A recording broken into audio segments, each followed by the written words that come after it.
What is up, you guys? Kevin Hale here, doing another round of shots on this Sunday night, September 17th, 2023. Hope hope everyone is doing well. Had a good weekend, good football weekend. Man, yesterday's games, crazy. Some really good stuff. Lots to talk about today. Doing it on the Facebook, the X, and the YouTube channels. Round of Shots, bringing you some Sunday night live streaming, talking cats and probably other animals too. Speaking of animals, here's Mr. Filthy Animal himself, Terry Brown. Terry, what's up, bro?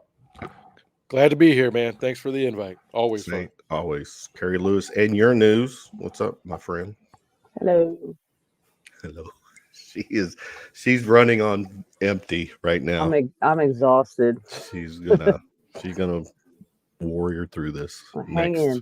Yeah. Appreciate you. And rounding out tonight's table, Michele Brown. Michele, two for 2 weeks in a row. I know. I mean, it's time to buy a lottery ticket. There is that gold or pot, whatever, at the end of the rainbow. There you are. Appreciate you hanging with me and us tonight. Let's get the chat room going. There's lots to talk about. Again, Kentucky, game number 3, wrapping up the non-conference schedule. Yeah, non-conference schedule with Akron coming into town last night at Kroger Field / Commonwealth Stadium. 50th anniversary, right? Was last night. So yes. Carrie, it's always Commonwealth to you, no matter Commonwealth what Stadium, Jay Hayes says. Yep. Commonwealth Stadium, # not my Kroger Field. And yeah, so we didn't win an SEC championship in Commonwealth Stadium, right? I think Fran Kersey would beg to differ. Yeah, he would hold my beer. I thought we did something. Let's talk about it. Terry, Akron in town. Mac, right? Yeah, action, baby. Maction. Yeah. Your high level summary from last night's 35-3 win, covering the spread. Arguably their best game so far this season. Yeah, I mean, they looked okay. It was one of those games where, again, all I've been looking for these first 3, how close do I have to pay attention in the second half? Comfortable win. Was a little nervous when Leary got hurt because that was one of those season flashing before your eyes kind of things. But luckily, just got the wind knocked out of him. The backups got some reps. So to me, that's good. That's 3-0. That's moving in the right direction. Always. Carrie, what you were there for? You said until what? Third quarter? Middle of the third quarter. Yeah. What was your feelings from yesterday? I mean, there's still stuff we got to clean up. Snap the ball over the quarterback's head, holding penalties. The defense looked really good in the second half, though. I thought that was a positive. But in terms of the offense, this is the offense we have. This is the team we have. You're not going to see a big bunch of what's the word I'm looking for here? You're not going to see just a total different offense the rest of the season, I don't think. This is it. So you better strap in because this is the team that we have, right? I mean, are they going to clean some things up? Hopefully they will. But in terms of the basic play calling, Devin Leary is clearly a pocket passer. The guy doesn't want to run. He wants to stay in the pocket, which that's fine. But this is what we're going to get the rest of the season. I mean, we're 3 games in, and this is it. So if you're looking for any kind of big changes, I guess that's probably not going to happen. That's a really good point. And he's not probably he's not a running quarterback, but he's got that escapability. Michele, what was your summary from? Well, we saw that we do have tight ends, and they are quite capable. So I think utilizing them more, and Dingle had outstanding game. So getting them more involved, I think, would be wonderful. I think we saw some growth from Ray Davis. I think maybe the first 2 games he was possibly just pressing too much and trying to to force his game to come out instead of just like relaxing and do what you know.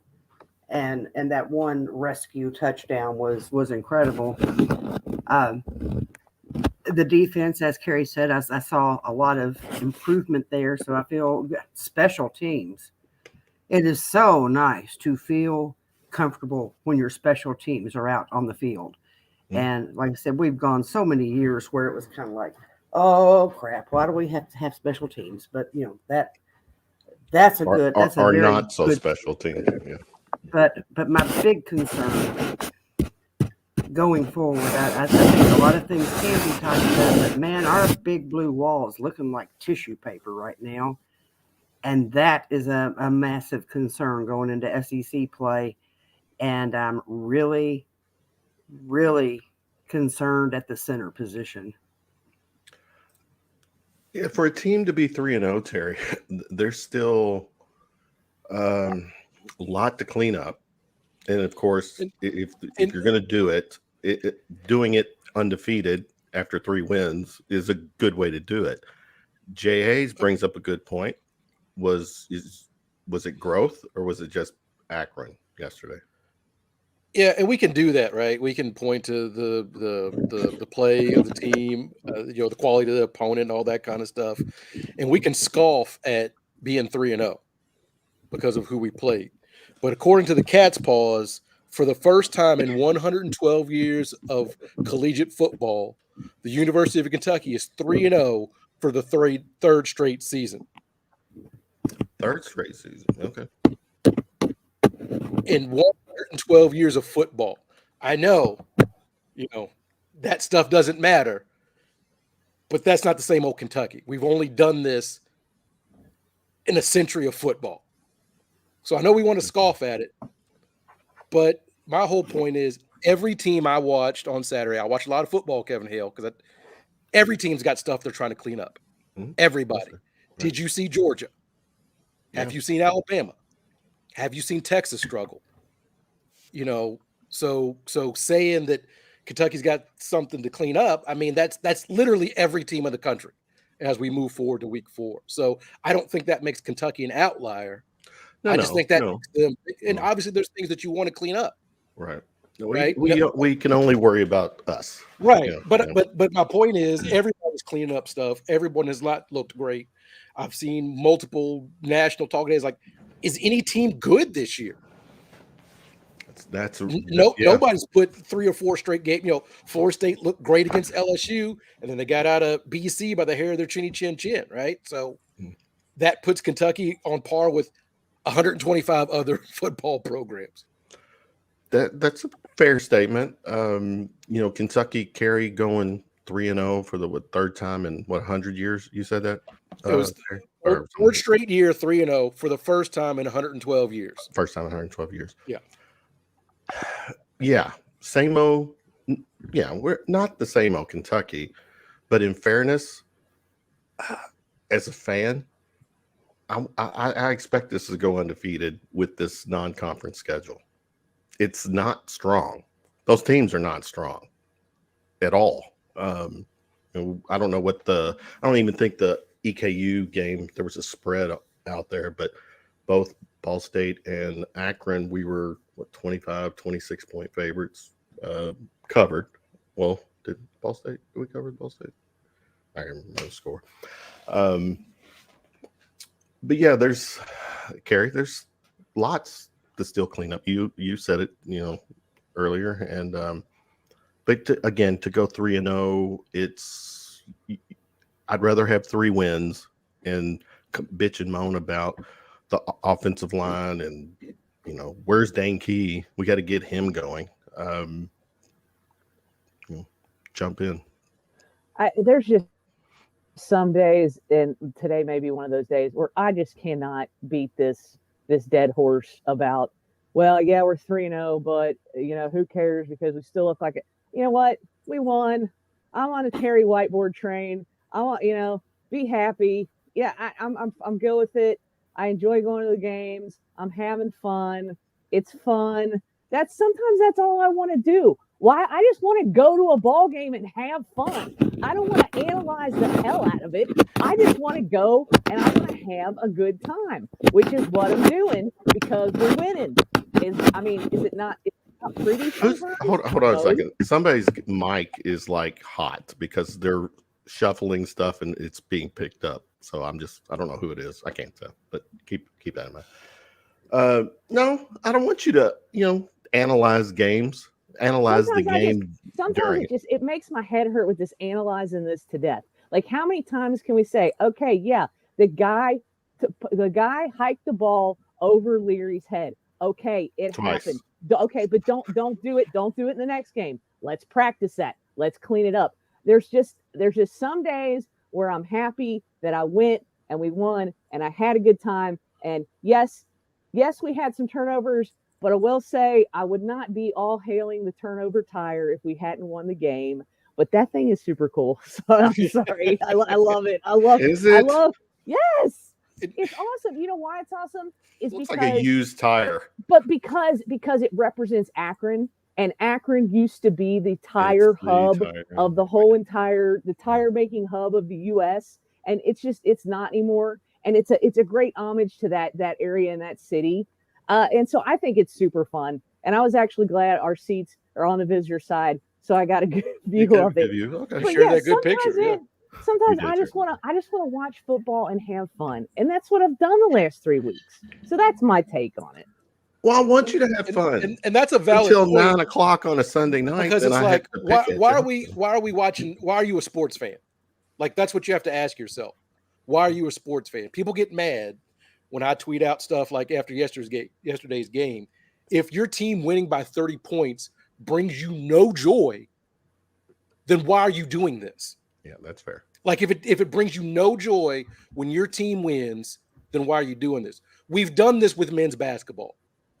For the most part, following Kentucky men's basketball is not fun, nor it is enjoyable. Because if it's not a national championship, then we analyze everything to death. We get people retconning Cal's first 4 Final Four teams, and I have people telling me Final Fours are just participation ribbons, right?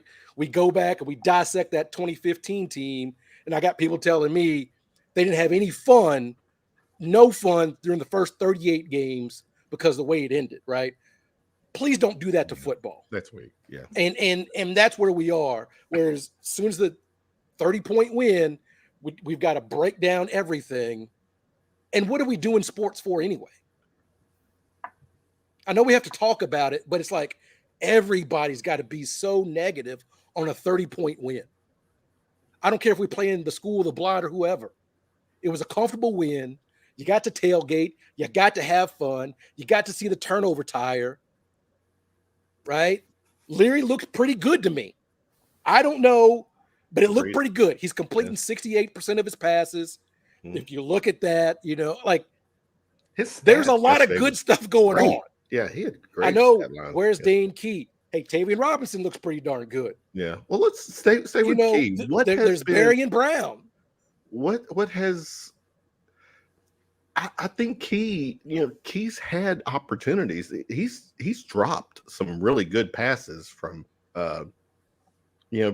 So I don't know what is going on with Key. Is there a? How did Key get locked out of the game? Carrie, you're there seeing it. What do you see?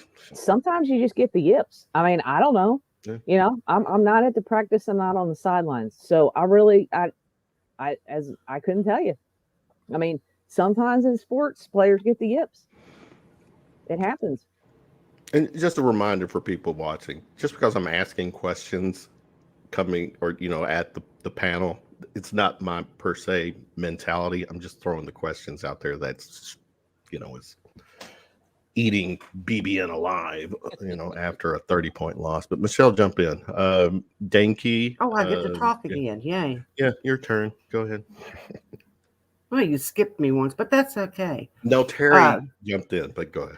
Well, okay. Terry stomped all over my airtime.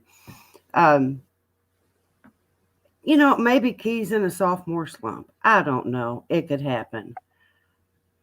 Maybe part of it is, when Lee Cohn's talking about the offense and them not executing, they keep emphasizing it's a pro style offense. Right. These aren't pros. Nope. Maybe you got to find a way to modify it a little bit to get them more comfortable. And as you get kind of in a groove, then you add more layers of well, I had a word and then it just left the train station on me. Complexity. Okay. Maybe you add that later. And again, maybe we still have not seen a lot of things that they're wanting to execute because you don't want to spill your whole bag of tricks before you get into the conference. Maybe that's it. I don't know. But I'm having fun. I'm having fun. I'm like Carrie, we're winning. I'm not stressing in the second half of games, which is like way, way exciting. And did you not stress at all during the Eastern game, second half? No. Only is it because you in your gut you knew we were going to pull it out? But the thing is it wasn't a tie game, or what was the score at halftime? Like it was close, right? Eastern, I can't remember. But yeah. It was the game close was halftime, not over at halftime, is what I'm getting at. No, but when they came out in the second half, I just felt comfortable. And that's fair. I don't know. And yesterday, I thought it was interesting to receive on the, win the toss and say you're going to receive to start the game, which is, going against what everybody normally does. Mm-hmm. I think that did help with the not as fast as we would like it to be start, but at least we scored first. So I took that as a big victory yesterday. That was yes. I totally agree. Just the fact that we came out and got put 6 on the board first series. What's Jay talking about here? Rough day for those Douglas guys. Does anyone listen to KSR? Did Brian Lemon call them stupid and garbage, or is that reserved for basketball? Well, they got beat by Corbin. I don't. Yeah. I see what you're saying. All right, Terry, back to you. We are 3 games into the season, or 25% of the season has been played. Regular season has been played. What's been your, takeaway so far? Offensively, give me a break. Who has stood out offensively, and then we'll just circle around to everyone. Ray Davis. He looked great last night, from running the ball to the broken, playground, the annexation of Puerto Rico play with Leary, to stay alert on that kind of play. So he, I think, is going to have to be the bell cow moving forward offensively. I think I'm quoting Coach Cohen here. Ray Davis is the best back he's had since he's been at Kentucky. That's a pretty bold statement, considering Benny and C-Rod, was his predecessors. But he's standing by Davis for sure. Carrie, 3 games in, who has shined offensively for you? You can't disagree with Terry on this. It's Davis so far. Like we said, the receivers have been struggling a little bit for whatever reason. And Leary has, I think, slowly looking better and better with each game. I think he's finding his footing in terms of, staying in the pocket and that kind of thing. And that's what he is. Like I said, he's a pocket passer. He's not going to be a Will Levis where he's going to pull the ball down and take off and run. That is not his MO. So hopefully the line can continue to get a little bit better to give him a little bit more time. And maybe that's the case with these receivers. Maybe the ball's coming out a little bit too quick on occasions. That's entirely a possibility, I guess. But the kid, the guy that came with Leary, are his initials RDS? I can't think of his full name. But he came with Leary, the back from NC State. Yeah, from NC State. He got a couple of carries last night, and they said his name, and there's a guy who sits behind us who thinks he can coach better than the coaches. And he's like, "Who is that guy? I've never even heard of that guy." Sumo Yeah, card yeah. bay or something. So I finally turned Demi around and Sumo Carming. Yep. I yeah, can't pronounce that it. guy. I finally turned around and I had enough of this dude behind me, and I said his initials, and I said, "Yeah, he came with Devin Leary from NC State," and I just turned back around. The guy's like, "Well, I never heard of him." I was like, "Well, yeah, now you have." Now you have. Now you have. Michele, offensively, who's been your star through 3 games? Well, I mean, I can get on the Davis bus and would be absolutely correct, but I think we absolutely need to give Tavion Robinson Ding, ding, big ding. shout That's out me. because he was not the receiver people expected to shine, and yet he's been the receiver that has saved our collective butts. He's been money So this season so far, yeah. he absolutely has. So I think I'm going to let him be the one that shines and agree with everybody else about Davis. You know, someone touched on the fact too earlier about the tight ends. I did that. Oh yeah, it was Yes. to see the tight ends. They had a big role yesterday. Now, granted, we had one that it was a fumble, but I mean, I kind of give him a pass when he's fighting for yardage with 3 or 4 people on his back. But anyway, Terry defensively, Wallace. clearly. I mean, he was very, very active in every game that I've seen, and kind of as he goes, the defense of the front 7 has been, I think, as good as advertised. But Wallace kind of coming and doing his thing. I think that's kind of setting the tone. Carrie, what's your news on the defense? Yeah, I mean, I agree with Terry on that. I actually think, I think that defensive line is really good. I think they're really good this year. And they've been able to, get some nice penetration going. They had a couple of nice sacks last night, and got behind that line of scrimmage fairly regularly. So the whole defense. I think the whole defense in general. I don't want to single out just one player, but I think the defense as a whole has played very, very well. I think that if you're talking about improvement, maybe not on the offensive side, but I definitely think that there's been a lot of growth in 3 games on the defensive side. Absolutely, yes, and that's not a bad thing. Michele, defensively. Again, the line collectively last night we had 5 sacks, we had 7 tackles for loss. Mm-hmm. And last week I was a little bit critical of Brad White. I said he got some splaining to do. Well, he came out yesterday and splained it all away for us. So I will give kudos where they are due. And yeah, as Jay Hayes has reminded me, Hairston.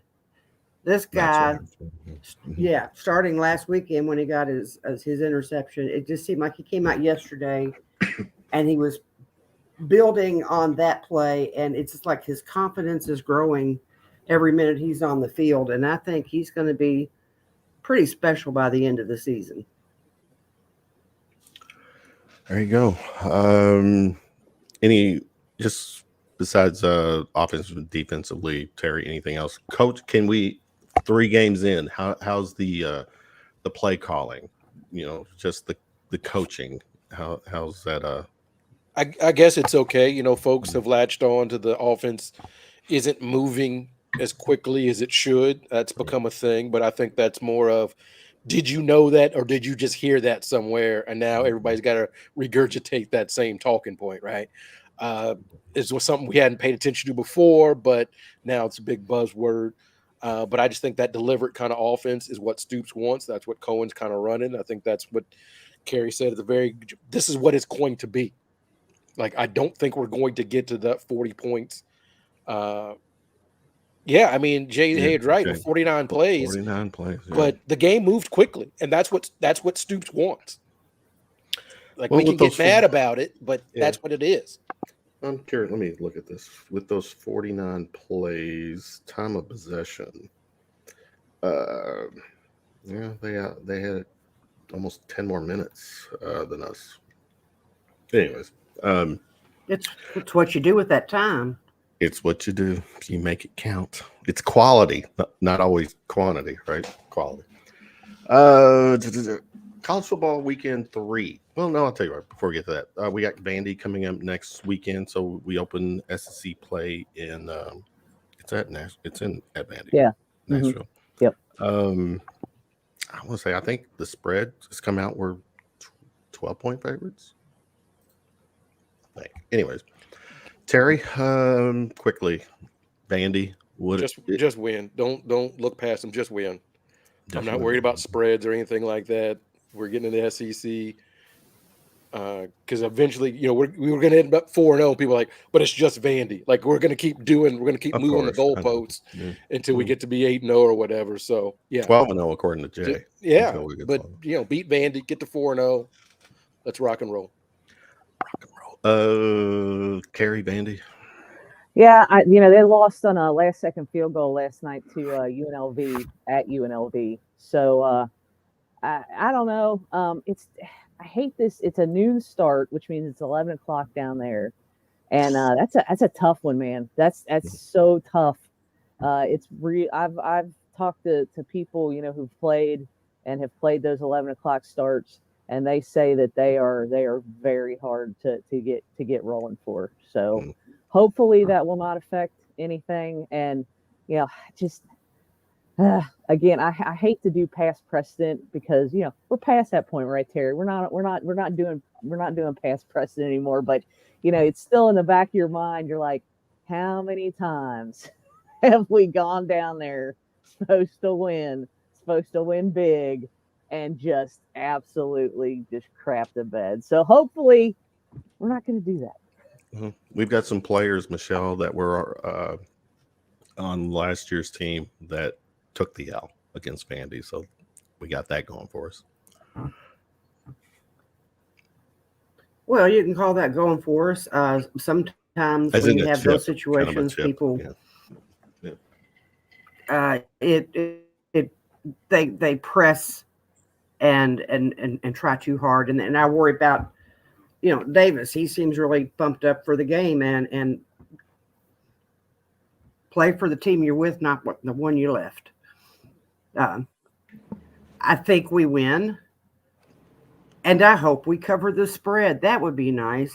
But as long as we win, as long as we score more points than Vandy, we're 4-0, and I'm happy. That's what makes Michele happy. Just one more point than the opponent. Makes me happy too. That's all it takes to win. That's all it takes to win at the end of the game.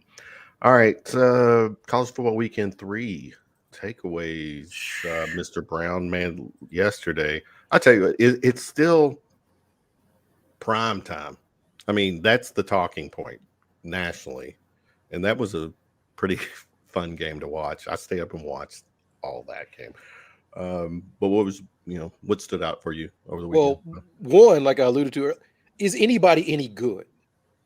That's a great question. We're 3 games in, and the usual suspects haven't looked that great. Alabama's looked like the Alabama when I was growing up. They got issues. And so why not pay attention to Deion in Colorado? Why not?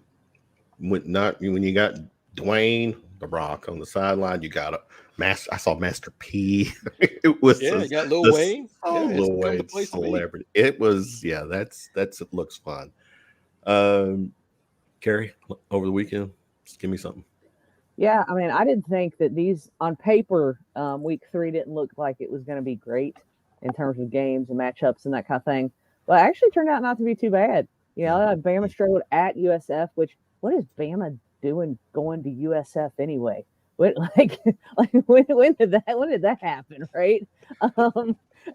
Georgia probably because USF has gone to them about 4 times and then returned. But they're Bama, man. They don't go to USF.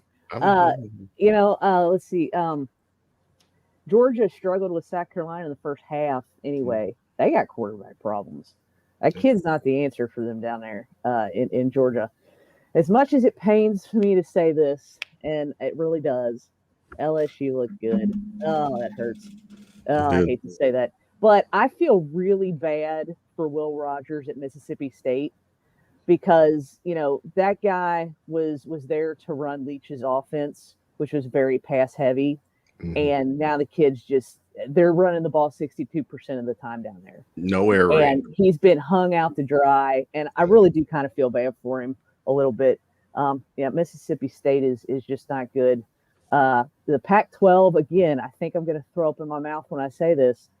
They're playing good football. It took a dissolution of the conference for them to finally say, hey, you know what? We should play some football, right? I mean, Washington's good. Oregon's good.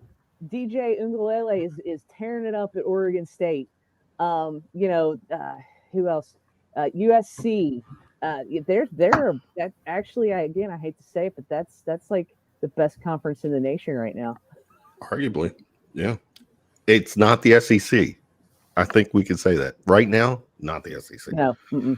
Michele, give me your takeaway from over the weekend.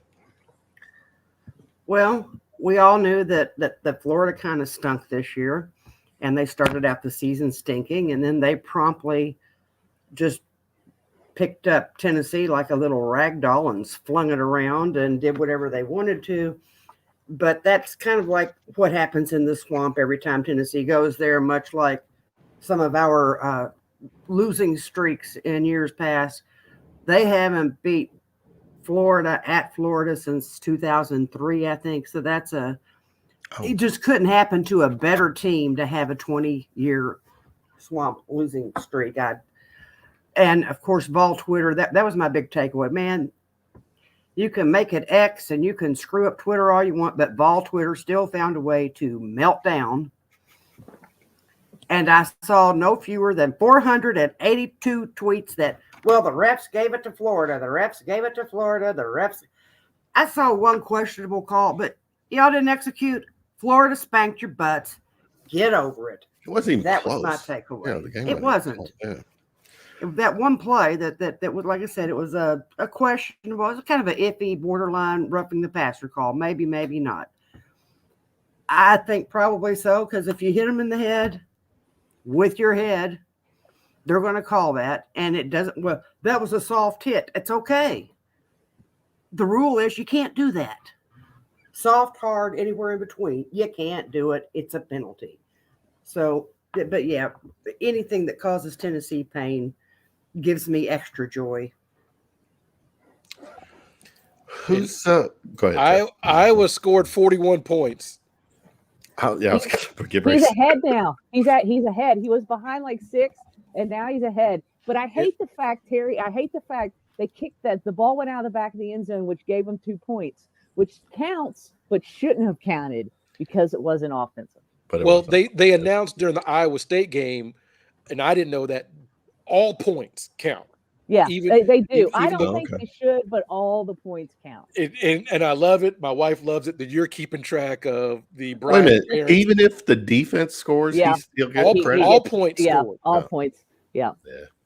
Yeah, all points count toward. So he's got a surplus right now going for him. Yeah. A little bit. But it's going to get ugly, especially when it gets colder. Yeah.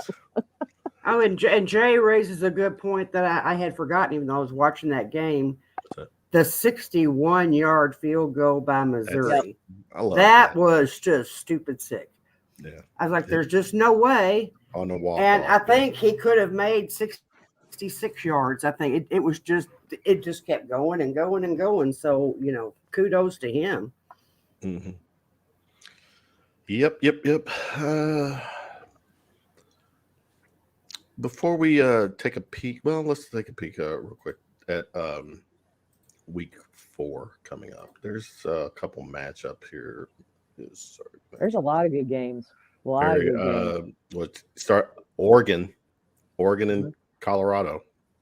Oregon is a 21 point favorite right now. Oregon's good. I know they're good. Oregon can put up points, and Travis Hunter is not going to play. He's not going to. That's right. Yeah. So those are probably your 2 mitigating factors right there for that line. Yep. Another big game, Ohio State at Notre Dame. I think both of those are legit top 10 teams. So, what else? All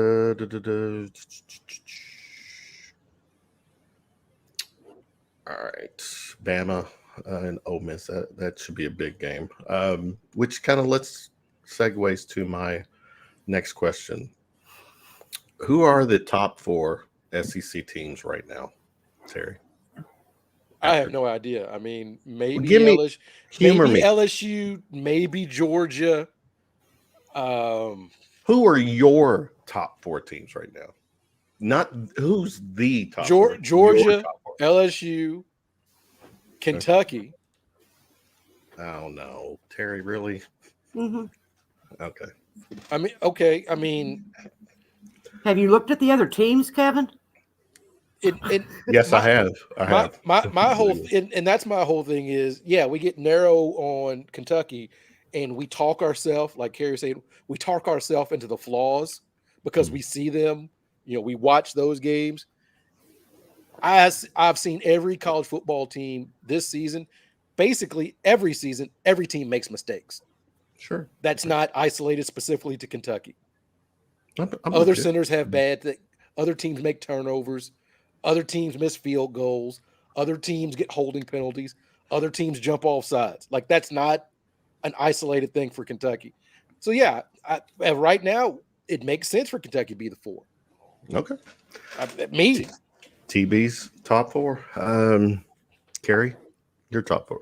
I was going to stick Kentucky in there, and unfortunately, yes. I'm going to throw up in my mouth again. LSU, Georgia, and then it's kind of almost a tie for me between Ole Miss, who is a very good football team right now. They have some really good players, and honestly, Missouri is not playing bad football either. To tell you the truth, I don't like Drinkowitz, and it really pains me to say that anything in Missouri is good. But they actually are playing some decent football right now. So it would be a tie between Ole Miss and Missouri for me for like that 4th spot. So Ole Miss over Kentucky, or excuse me, Kentucky over Ole Miss for you? No, I'd probably be Ole Miss over, because Ole Miss they've got some really good offensive weapons right now. I definitely think Ole Miss top 3 for sure. Yeah. Michele, what's your 4?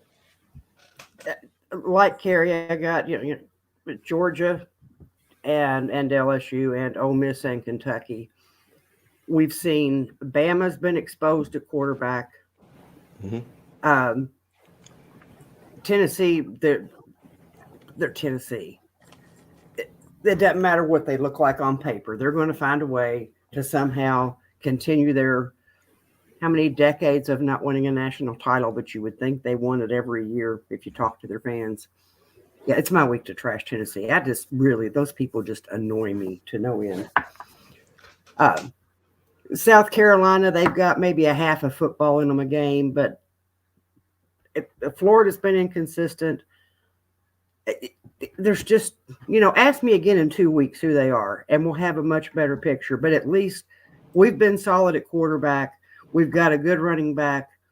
We have potential for great receivers, and our defense is where we want them, and our special teams, solid special teams. Clean up the center position and the offensive line. We got something good cooking. Speaking of cooking, I had French onion soup last night. So good. Oh, that sounds good.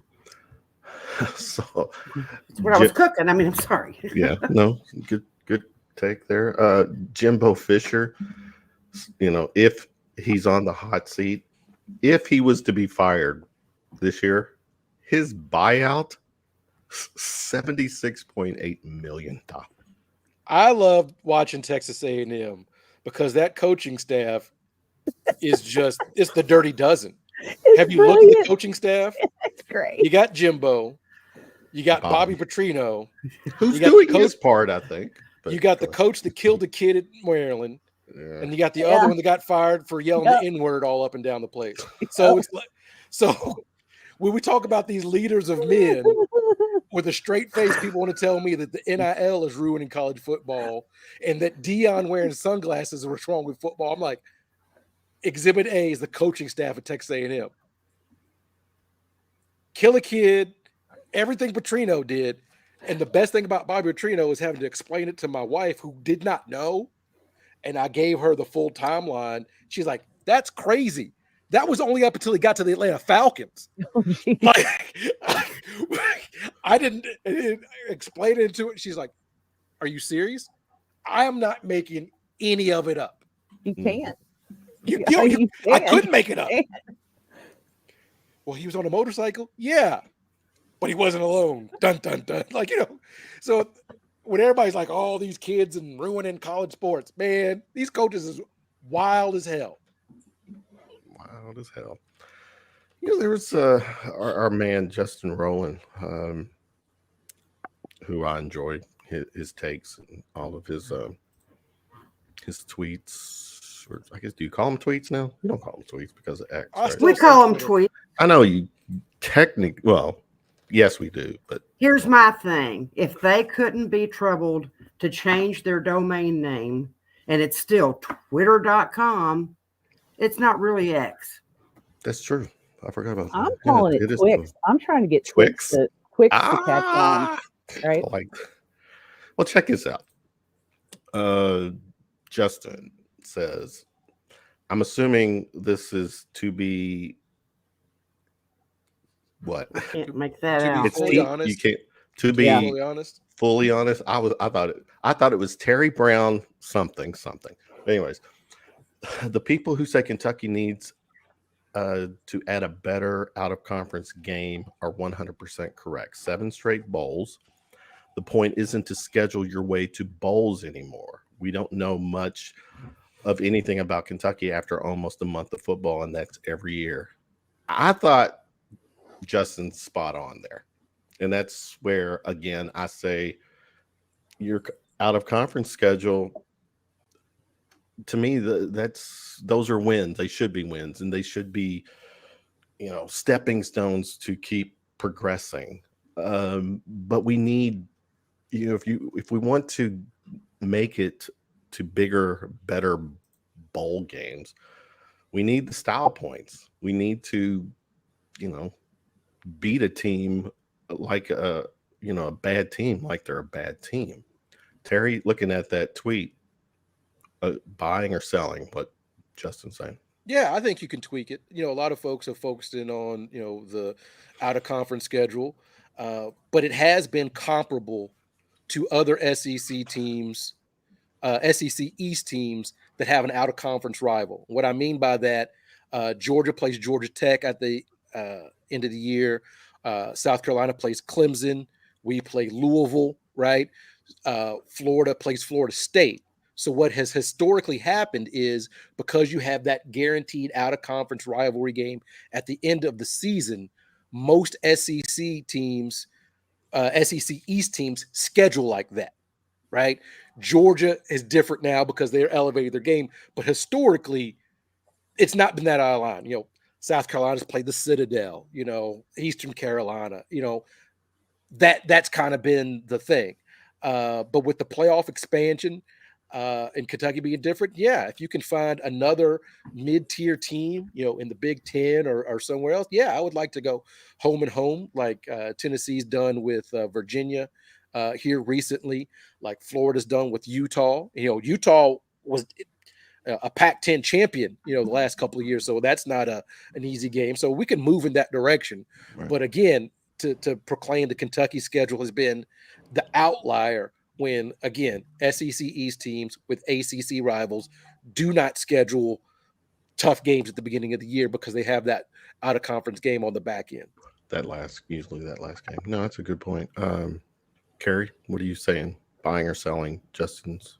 Yeah, I don't disagree with this. A couple of quibbles, though.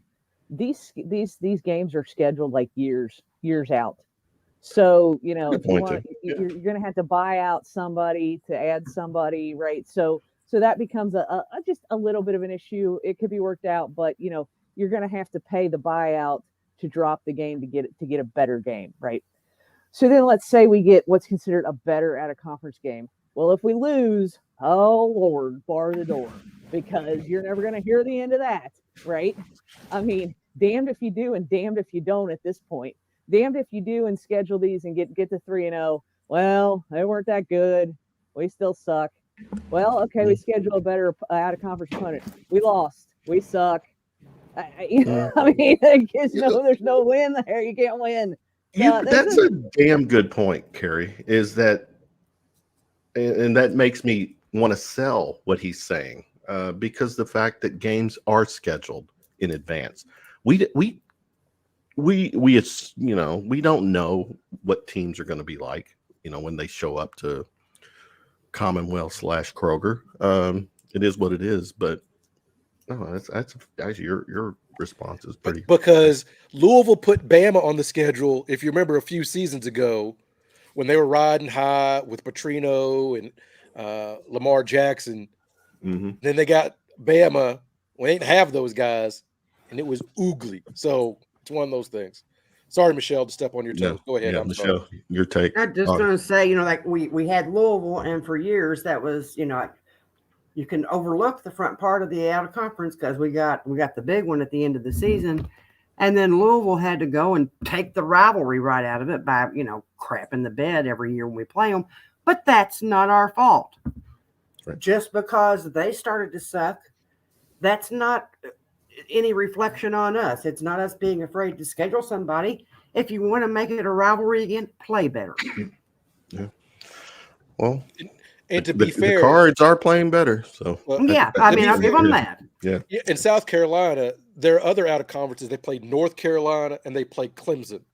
So if we played Western, but and we've been there, done that, and what happened? What happened? Supposed to be SEC. SEC, right? Yeah.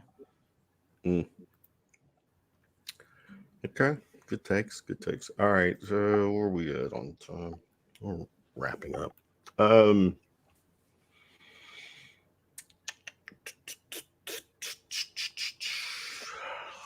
we got? Okay. Well, I guess I don't feel like. And the NFL today has been as wacky as college football was yesterday. Just throwing that out there.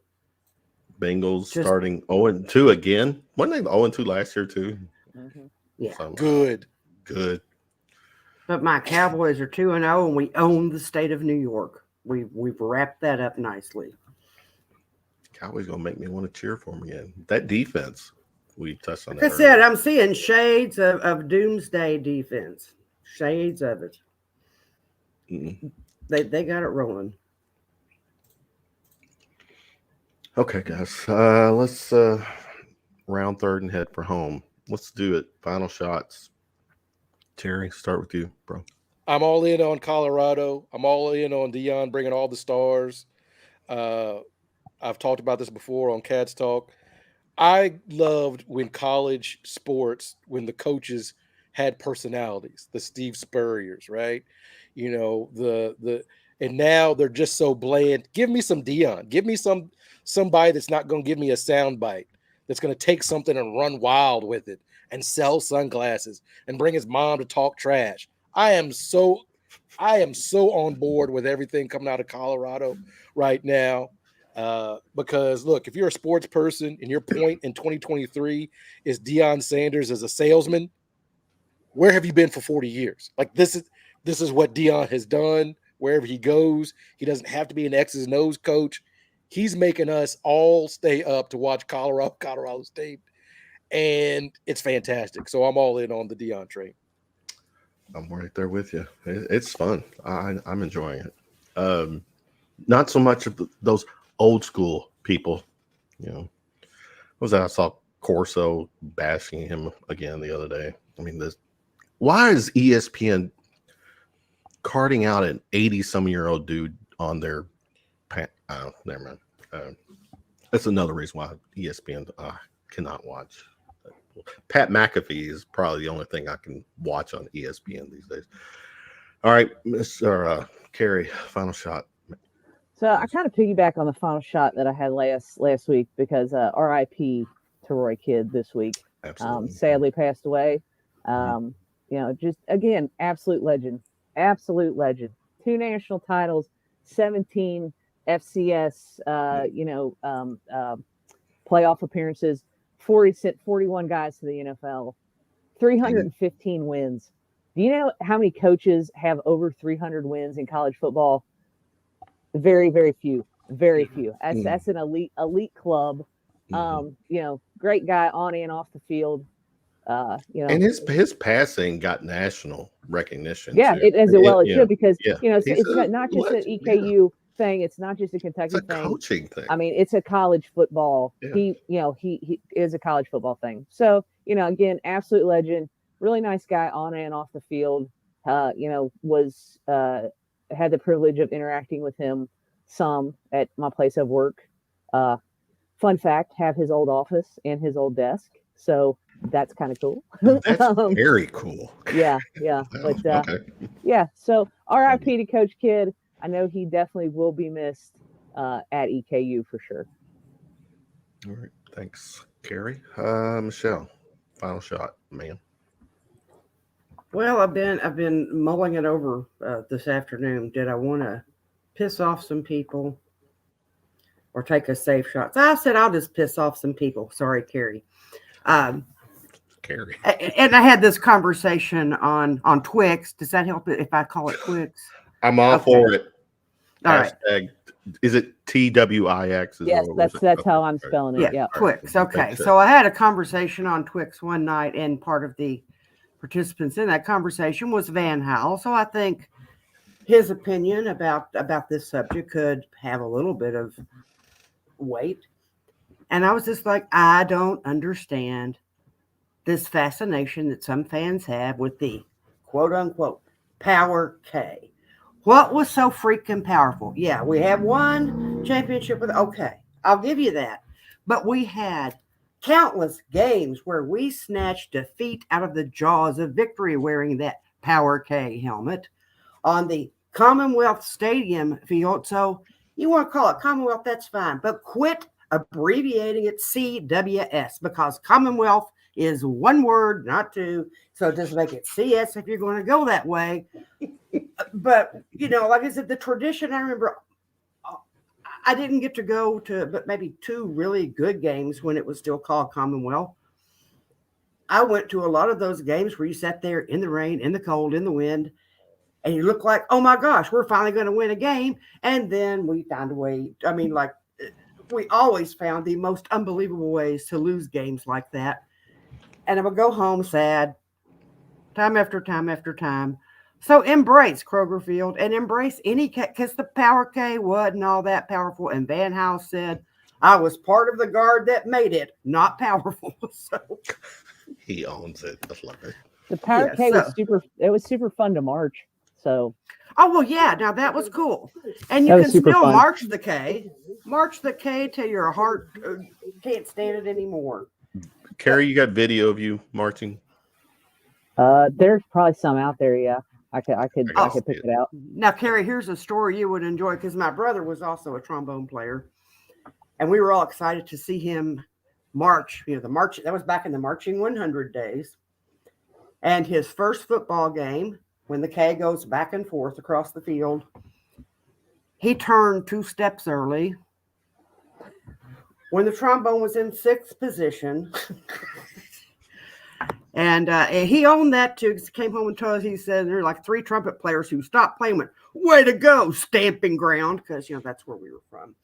But I thought you could appreciate that. That was his debut performance. So, he probably wasn't all excited about Power K after that either.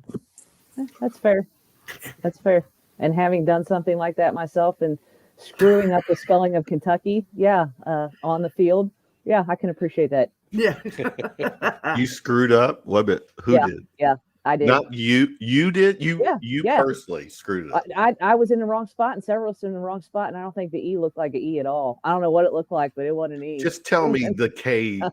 Not that day. The T didn't look like an S or something like that. No, that the E was all screwed up because I was in the E. Yeah. All right. Good stuff, happens. Guys. Let me just my quick final shot. We had football wise 2 4-star twins the Smith boys, Jared and Jacob, flipped from Michigan to Kentucky. Just a reminder on how good our recruiting is doing.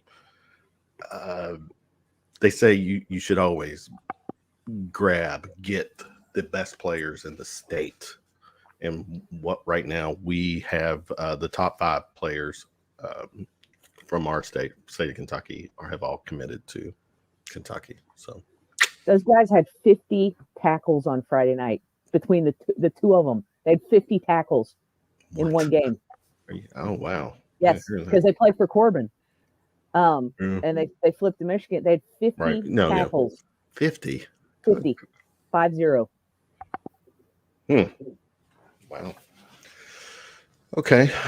Final thoughts, Terry. What you got going on this week with Cats Talk? I know you just show up and look pretty, but I just show up. Is there a memo? In Gab? Well, no, we got some guests coming up. We're gonna start previewing SEC games as they come, so should be fun. Carrie, you gonna be dropping what number this week? 389. Countdown to the 400. Yep. Michele, you ready to get back to co-hosting a podcast? Yes, I am.